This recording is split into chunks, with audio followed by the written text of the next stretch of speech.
Sex psychologist Justin লেহমিলার মানুষের dark psychology নিয়ে একটি বই লিখেছেন, tell me what you want. এ বইতে তিনি মানুষের 4000 ফ্যান্টাসি নিয়ে গবেষণা করেছেন। তবে তিনি নারীর সেক্স ফ্যান্টাসি নিয়ে যা বলেছেন তা একদম শ্বাসরুদ্ধকর। অবিশ্বাস্য হলেও সত্য যে অনেক মেয়ে মুখোশধারী বা অপরিচিত মানুষের সাথে সেক্স করতে চায়, কারণ সেখানে কোনো জাজমেন্টের ভয় নেই। অপরিচিত মানুষ মস্তিষ্কে প্রচুর ডোপামিন নিঃসরণ করে, কারণ মানবমন নতুনত্ব চায়। কেউ যদি একজন মেয়ের দিকে দীর্ঘক্ষণ তাকায়, সেও তার দিকে তাকিয়ে দেখে, কারণ নারী পুরুষের চোখে আকর্ষণীয় হতে চায়। কিছু মেয়ে লিফট, অফিসের ব্যাকস্টেজ অথবা বেলকুনিতে সেক্স করার ফ্যান্টাসি করে, কারণ এসব জায়গায় যে কোনো সময় ধরা পড়ার সম্ভাবনা থাকে। নারী আনপ্রেডিক্টেবিলিটি পছন্দ করে, কারণ ধরা পড়ার ভয় তাদের মস্তিষ্কে প্রচুর পরিমাণ ডোপামিন এবং অ্যাড্রেনালিন নিঃসরণ করে। কিছু নারী নিজেকে সবসময় পুরুষের আকর্ষণের কেন্দ্রবিন্দুতে রাখতে চায়, আর তাই অবচেতনে সে গ্রুপ সেক্স বা থ্রিসাম করার ফ্যান্টাসি করে। দুজন পুরুষের সাথে থ্রিসাম ফ্যান্টাসি মেয়েদের মধ্যে কমন। একজন শান্ত স্বভাবের নারীও সেক্সের সময় ভয়ানক কর্তৃত্বপরায়ণ হতে পারে। যেসব যৌন সম্পর্ক সামাজিকভাবে নিষিদ্ধ, যেমন পার্টনারের বন্ধু, বস অথবা বয়সে বড় ও ছোট কারোর সাথে সেক্স ফ্যান্টাসি অনুভব করে। মাঝে মাঝে নারীরা সেক্সের সময় নিজেকে অবজেক্ট হিসেবে চিন্তা করে, যেন ইমোশনাল কানেকশন তৈরি না হয়। মিশেল ফুকো বলেন, দাসত্ব বাহির থেকে চাপিয়ে দেওয়া নয়, মানুষ অবচেতনে দাস হতে চায়। বিডিএসএম কমিউনিটিতে অনেক মানুষ স্বেচ্ছায় শারীরিক টর্চার সহ্য করে। দাসত্ব তাদের মস্তিষ্কের স্ট্রেস এবং থ্রেট দূর করে, কারণ একজন ব্যক্তি যখন কারো কাছে পুরোপুরি সারেন্ডার করে, তখন তার মস্তিষ্ক লোয়ার এন্ট্রপি স্টেটে প্রবেশ করে। সিদ্ধান্ত নিতে যে শক্তি লাগে তাকে তা ব্যয় করতে হয় না।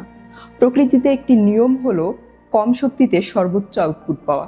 দাসত্ব মানুষের প্রিফ্রন্টাল কর্টেক্সকে সিদ্ধান্ত নেওয়ার দায় থেকে মুক্তি দেয়। তাই মেয়েরা সারাদিনের পারিবারিক চাপের পর পুরুষের কাছে নিজেকে সমর্পণ করে দেয়। তারা পুরুষকে গড ফিল দিয়ে মেন্টাল রিলিফ পায়।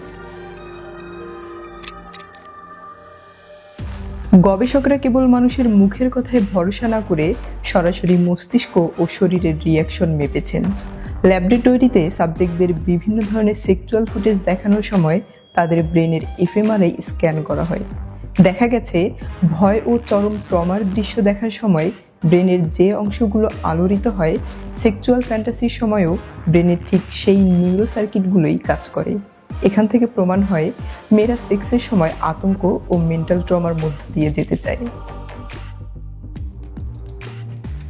তবে জাস্টিন একটি ব্যাপারে সতর্ক করেছেন। তিনি বলেন, একটি মানুষের যৌন ফ্যান্টাসি আর বাস্তব জীবনের ইচ্ছা এক বিষয় নয়।